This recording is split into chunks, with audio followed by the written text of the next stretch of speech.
Hey everybody, this is Dr. William Clark. Welcome back to the podcast. This is a podcast that focuses on nonprofit fundraising, strategy, and leadership development. Listen, we're happy to be with you today.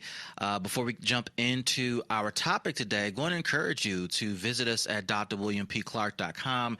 Again, that's DrWilliamPClark.com if you want to chat with us about your nonprofit and to talk about your nonprofit fundraising.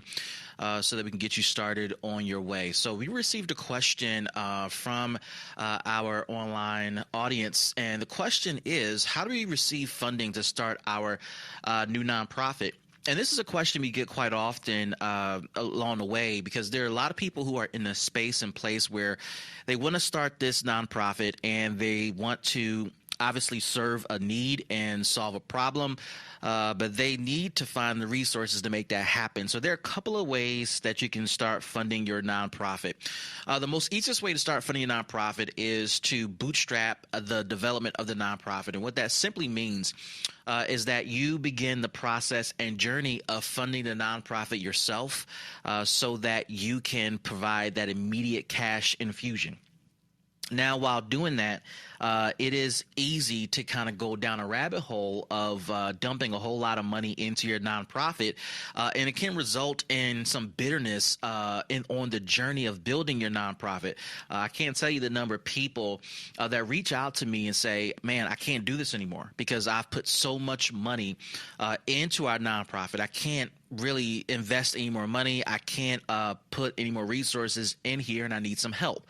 However, one of the things that I typically advise nonprofit founders to consider as they bootstrap their way to building their nonprofit is to not dump a ton of money into the nonprofit. Just like any other business, the smartest way to do this is to put yourself on a specific budget that allows you to invest into the nonprofit on a consistent basis. This is consistent with what we talk about around how to raise money through listening parties, through your board, and through individual donors. You want to do the same thing with yourself as well. So simply put, if you are currently working a 9-to-5 and you're launching this passion project as a nonprofit organization, the best thing to do is on a bi-weekly basis, set a budget to give to the nonprofit every 2 weeks. And by doing so, it allows you to be consistent in your giving and your donation to your nonprofit. It allows you to understand cash flow and budget. It allows you to jumpstart any expenses you may have for your nonprofit so you can get rolling today, serving the community that you care so deeply about. So as you think about ways to raise money, consider the importance of a steady diet of giving. Now, the last thing I'll share about bootstrapping before we move into some other strategies here is that once you understand the power of bootstrapping your way to fundraising for your organization, and you understand the power of it, you understand the strategies behind it, you understand ways to make it work for you, you can then share with other people the same basic concept. So as others are looking to figure out how to support you, how to help you, how to come alongside you from a financial perspective, you can quickly and easily share with them something that you've done that has worked for you. So if you're giving $50 every 2 weeks to your organization and it's consistent and you've been at it for 3 to 6 months, it's nothing for you to tell your colleagues or tell your family or to tell someone else how to do the same thing that can help the organization generate consistent revenue. And now when you have multiple people giving $50 every 2 weeks just to support this worthy cause or to support this mission, it puts you in a really good position to understand how to generate consistent cash flow for the organization.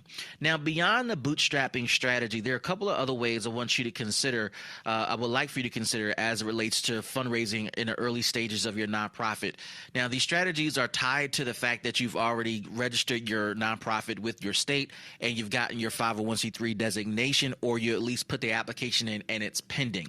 There are a couple of things you can do as of right now to start generating revenue. Number one, you can go ahead and apply for the community grants that are offered by organizations like Walmart and other large retailers. You want to look around your area, you want to look around your region and explore their community engagement or or their social responsibility pages on their website or their local foundations and explore what it takes to apply for a grant for $5,000, $1,000, $1,500, or $2,500.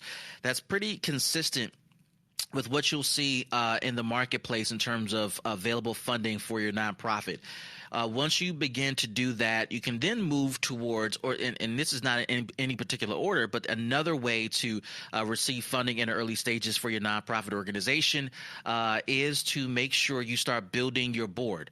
Now, most people will say, well, I've already built my board and I wrote them down in the 501c3 application, and that board is the board I'm going to go with. Well, I want to share this with you. The problem with going that route is that most people put names on a piece of paper, and those names aren't necessarily the board that will actually get you started, and they certainly will not be the board that will keep you going. So you want to start the process, if you haven't done so already, building a board of 7 to 11 individuals. And maybe if you're small, you might want to start with 5, a good solid 5 people who are able to commit to the organization as a volunteer member of the board, where they're only providing oversight. They are decision makers in their own business or in another organization, and they're willing to give to the nonprofit. Those are the 3 criteria we typically advise our clients to consider. Of course, there's way more to think about, but those are the top 3 that we start to encourage our clients to think about. And as a result of that, this leads to a second, maybe the third way to raise money outside of your own giving, outside of pursuing community grants from local retailers, having your board give on a regular basis.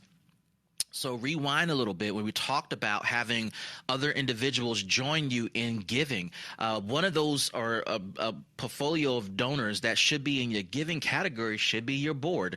So if all 5 board members, including you as the executive director, are giving $50 every 2 weeks to the nonprofit, this creates a cash flow for the organization that you did not have before, and that can change things for your organization. So let's do the math really quick. $50 times 6 people is $300 every 2 weeks, and every month you have roughly $600 coming into the organization. You multiply that by 12, and you have $7,200 annually coming into the organization as a startup. This is probably going to be the largest funding resource that you're going to be able to tap into as a new organization, because you're going to only be able to apply but for so much community funding from local retailers. And so your board and you giving will be probably the single most largest donor base as you start out. So when you put all that together between the giving of you, the giving of your 5-member board, if you have more board members, of course, you multiply those dollars plus some money from your community, the community grants that are released, this might put you at or around $10,000 for the first year. Now, we didn't even talk about a fundraiser yet. We didn't talk about a listing party yet. We didn't talk about partnerships yet. We didn't talk about sponsorships yet.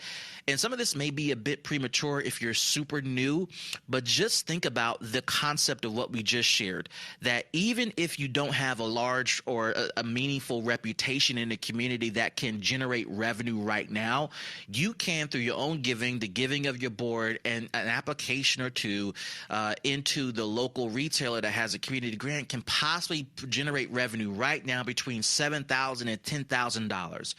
Now, as you hear that number, I want you to think about this if you're new. As you hear that number, what could you do with $10,000? How many families could you serve?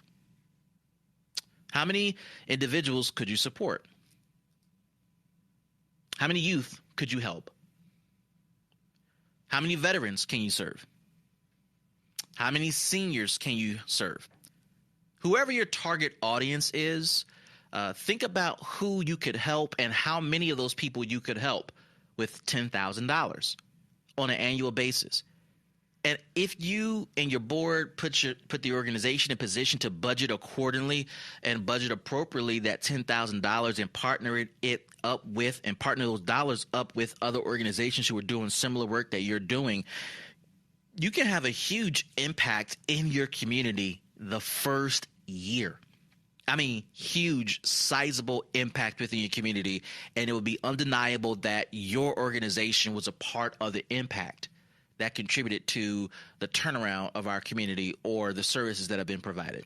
There's so much more to say about this, and there's so much more that we could say about this topic of fundraising and raising dollars in the early years, in the early days. But I want to encourage you to reflect on these simple strategies, right? And to begin to think about ways to systematize and organize your own giving to jumpstart the fundraising strategies for your organization. If you would like to talk about this further, feel free to contact me by going to DrWilliamPClark.com. Again, that's DrWilliamPClark.com, or clicking the link above my head here in Clubhouse, and schedule a free consultation where we can talk about fundraising strategies that may be a good fit for your organization. Whether you're a newbie, whether your organization has been around for some time, or your organization is mature, we're here to help you think about fundraising approaches that can be simplified without chasing funders. Again, meet us at DrWilliamPClark.com. With that being said, y'all be well, stay safe, and go ahead and raise that money.